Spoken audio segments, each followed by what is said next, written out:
Welcome to the show. I'm Chris Graham. It's a Jerry Ratcliffe Show, and Jerry is here with us. And Jerry, Virginia men's basketball getting back on track last night, a 66-46 win over Albany. And the important part of the season now gets ready to get underway with Virginia heading to Georgia Tech and the bulk of the ACC schedule coming up. So this is the time of year we get busy.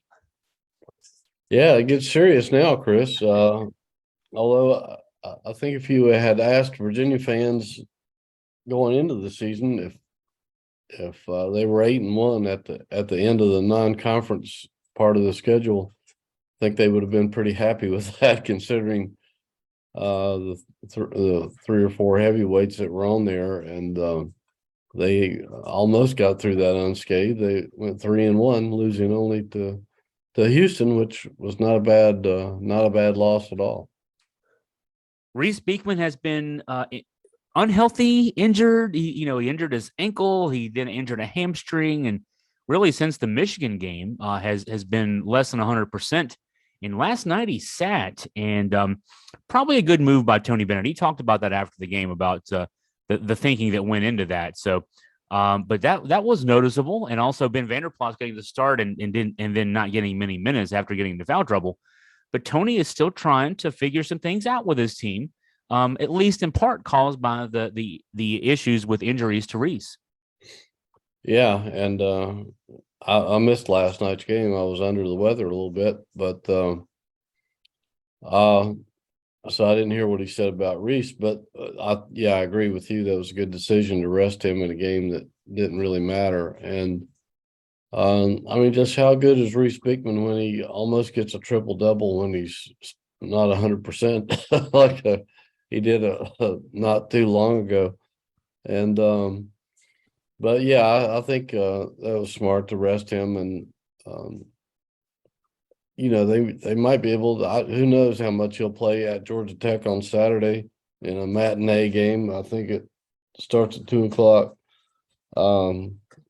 Georgia Tech's kind of one of those trap games where you think you should be able to roll in and win, but you never know with Georgia Tech. They're a sneaky team sometimes. But taking care of business last night was good, and I agree. I think Tony is still trying to find the right combinations that's going to work against various lineups that they're going to face now that they're in the ACC competition. Yeah. I think Vanderplas will get some more starts as the season rolls on, just based on the matchup from the other side. Maybe not against Duke and North Carolina because they can go big, but a lot of teams do go small. Right. It may be the advantage to have Vanderplas out there.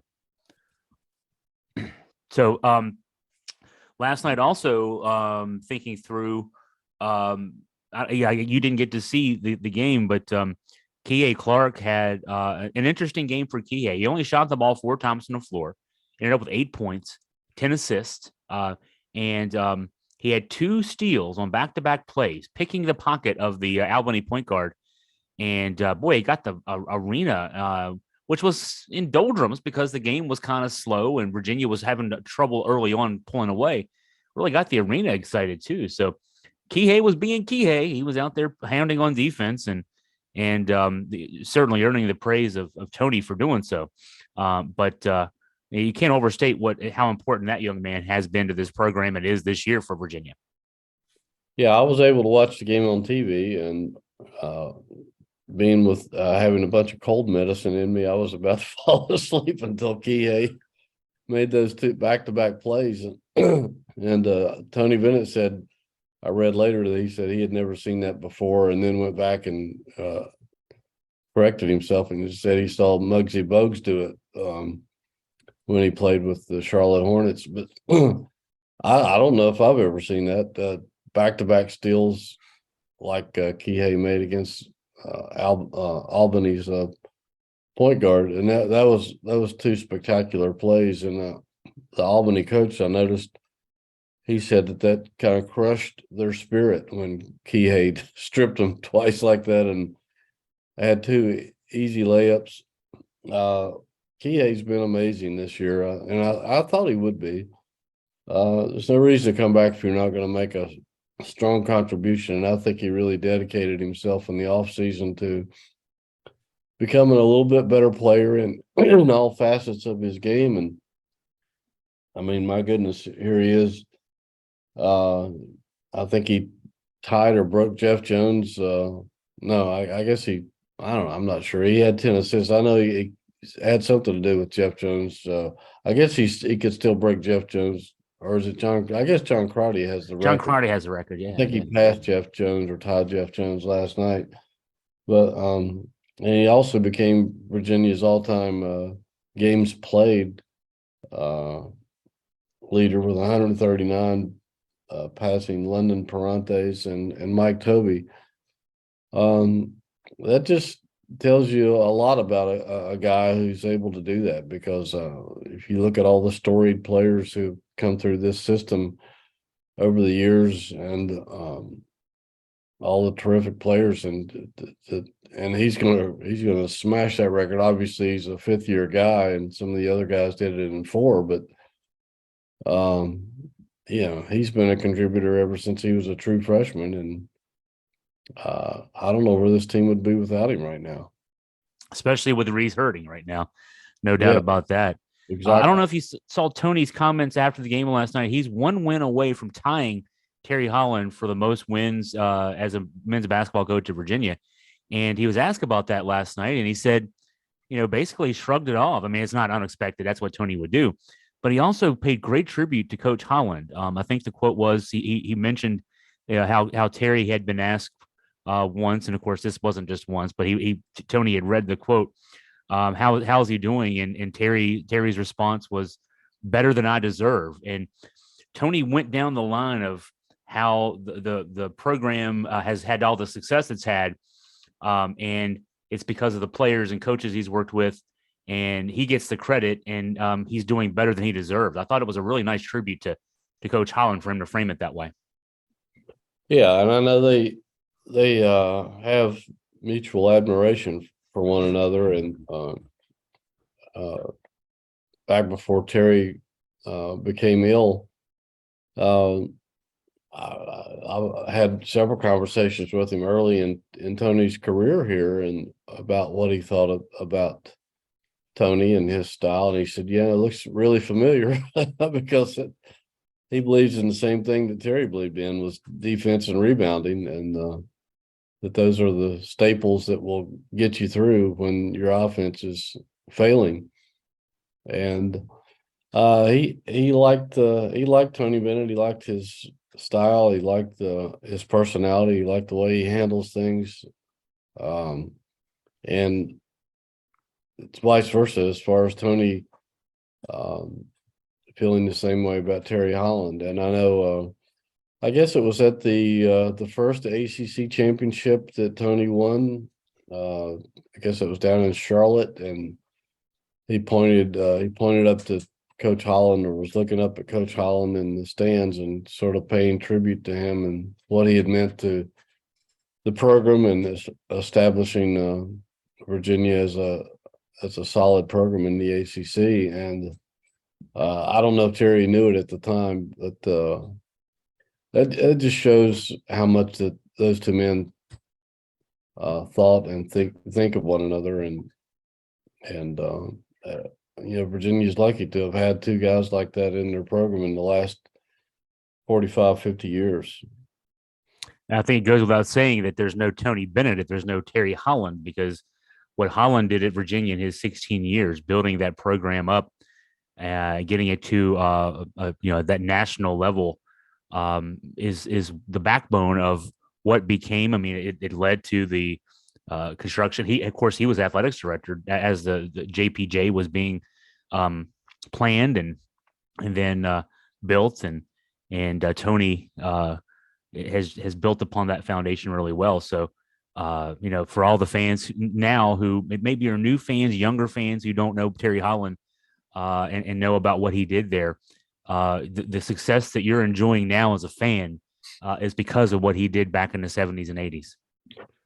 Yeah, I mean, he was known around the league as the Virginia gentleman. He was a terrific guy, and still is. And Always conducted himself in a high manner. Had a temper like most basketball coaches do when things don't go their way, but was a fun-loving guy, and a lot of people don't realize that he was a prankster. He would play tricks on people. He'd wear a gorilla uniform he kept in his office closet at University Hall, and would break it out every now and then and go out into the hallway and spook people. It wasn't what unsuspecting people who worked there and people visit him, and he was just a fun guy, superstitious guy. Um, we can talk about that later once we get into that, but uh, he was a first class guy. He was always good to me, and I'll never forget it. Um, he was very conscientious of everything around him. When he was basketball coach and they brought George Welsh in to try to straighten out football, and I guess George's second year when they actually turned the corner a little bit in the program. I remember Sandra Welsh telling me that after the first win of the season, somebody rang their doorbell, knocked on the door, and they went there, and there was nobody there. There was just this real teeny pumpkin sitting on the steps. And with each progressing win, somebody would come and knock on their door, and each time nobody was there, and each time the pumpkin progressed a little bigger and a little bigger and a little bigger. And finally, when I think they won their sixth game, and George was determined he was going to catch had been doing that. They were right by the door all night waiting for somebody to knock, and as soon as he knocked, they opened the door, and there was Terry Holland dressed in a big pumpkin outfit. I mean, that just shows you what kind of guy he was, and how much he loved the way things were going.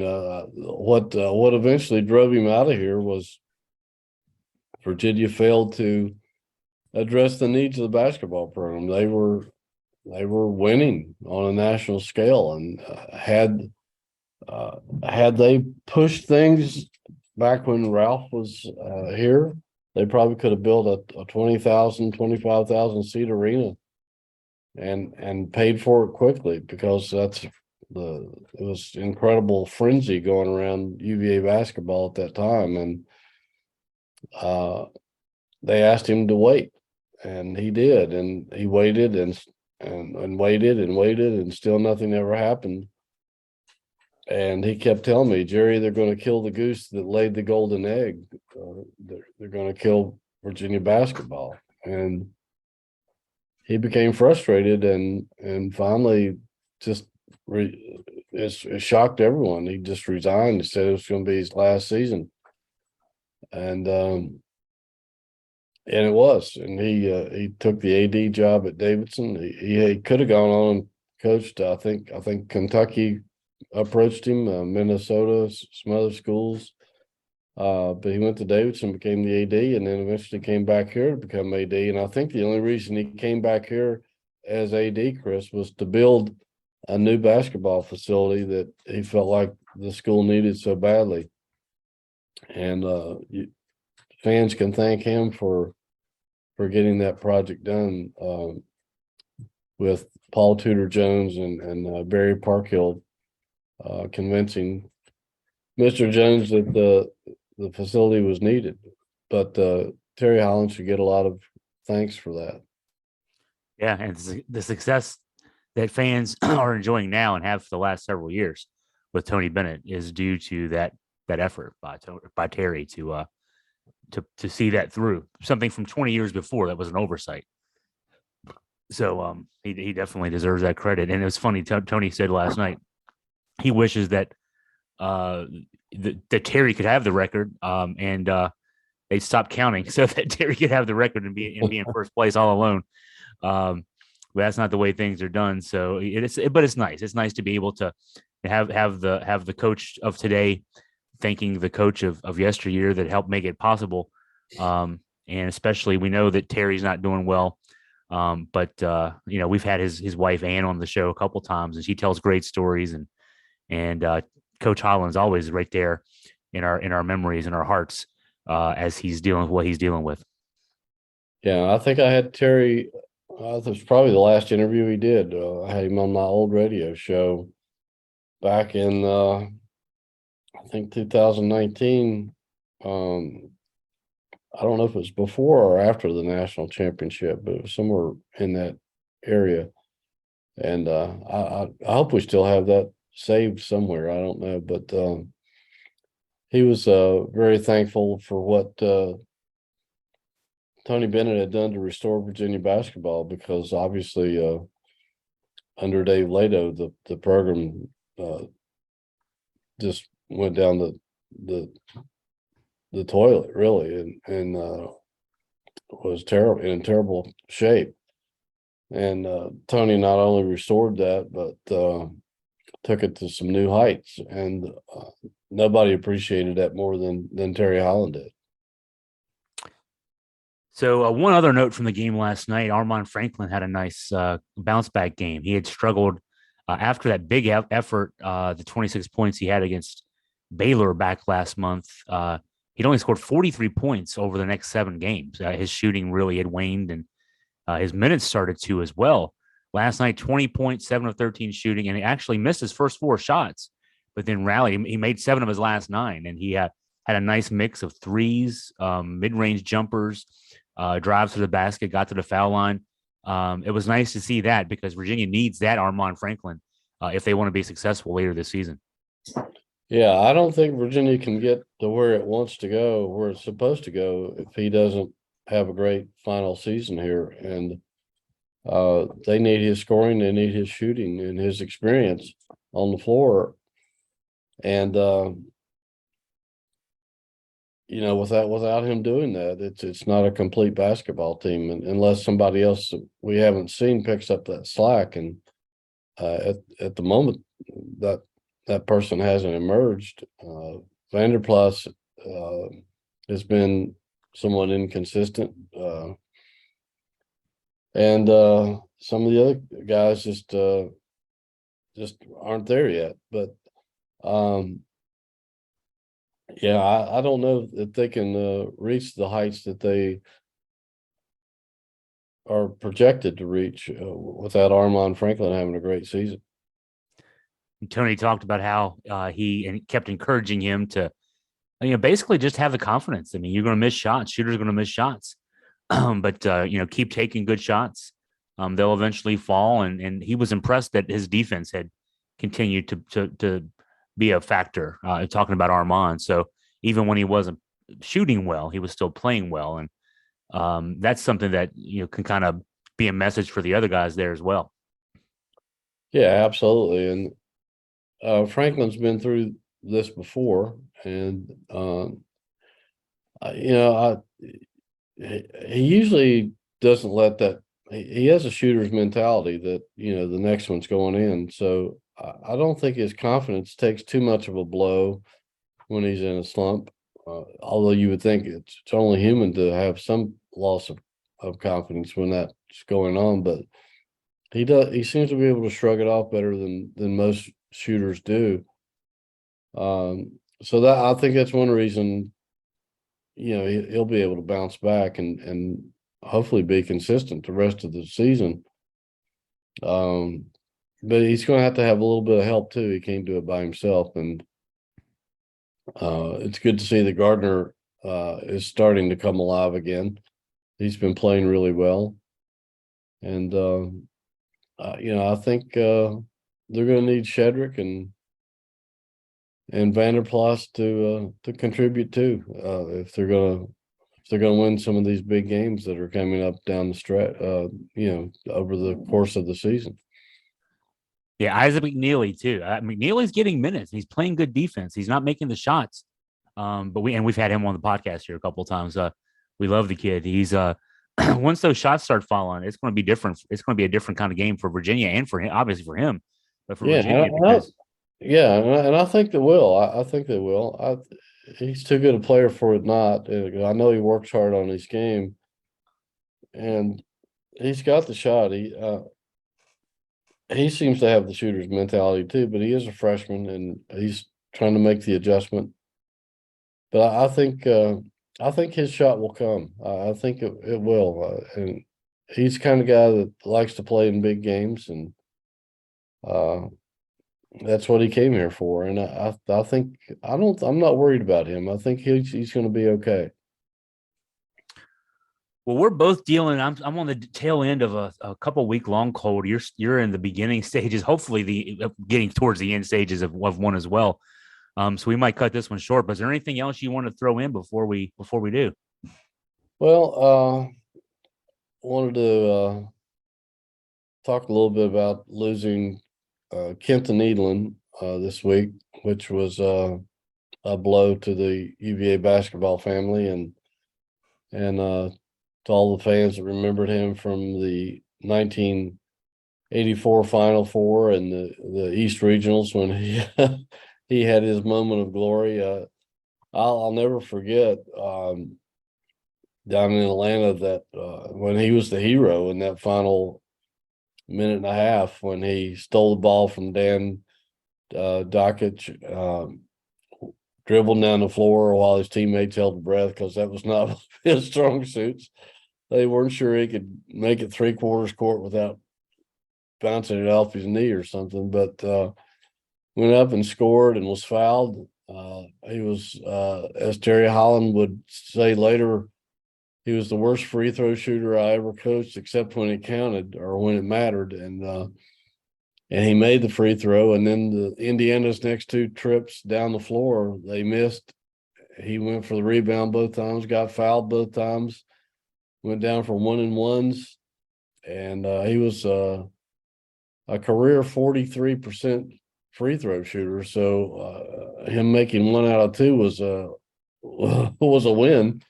But he made 3 out of 4 of those last 4 shots and helped Virginia upset Indiana, who had knocked off a couple of nights earlier Michael Jordan, Sam Perkins, James Worthy, that bunch, which nobody could believe.